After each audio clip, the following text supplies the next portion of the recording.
Hello guys! Gandang tanghali. Ito, nagluluto ako ng ah, ginisang ampalaya. Ayan.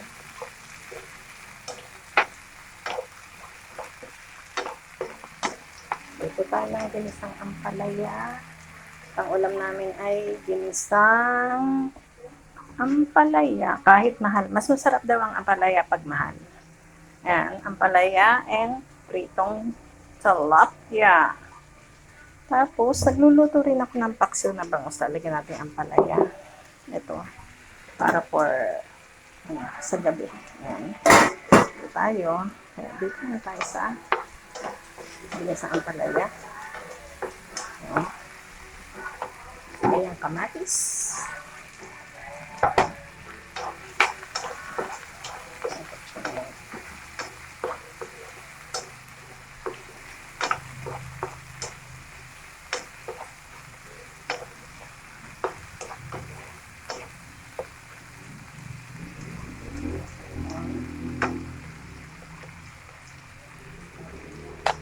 Tama na siyang yan ano, yan mo nang masungkot siya ng buti. Yan pag ano na siya, lagay na ang ampalaya.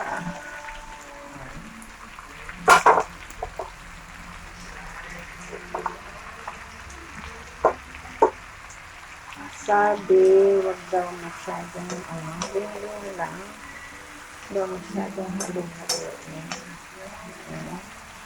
Malasa mo lang.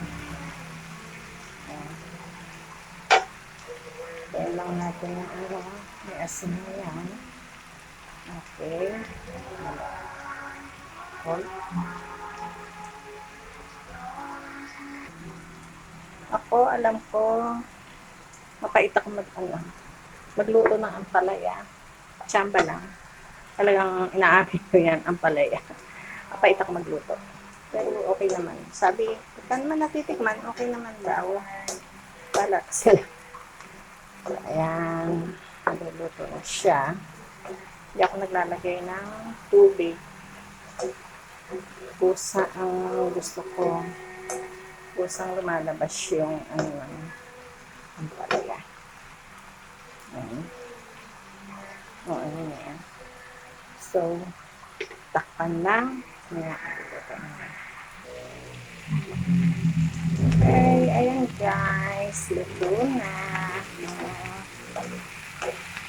Saling pala sa Okay guys, thank you for watching. Please subscribe my YouTube channel. Thank you so much and God bless you all. Thank you.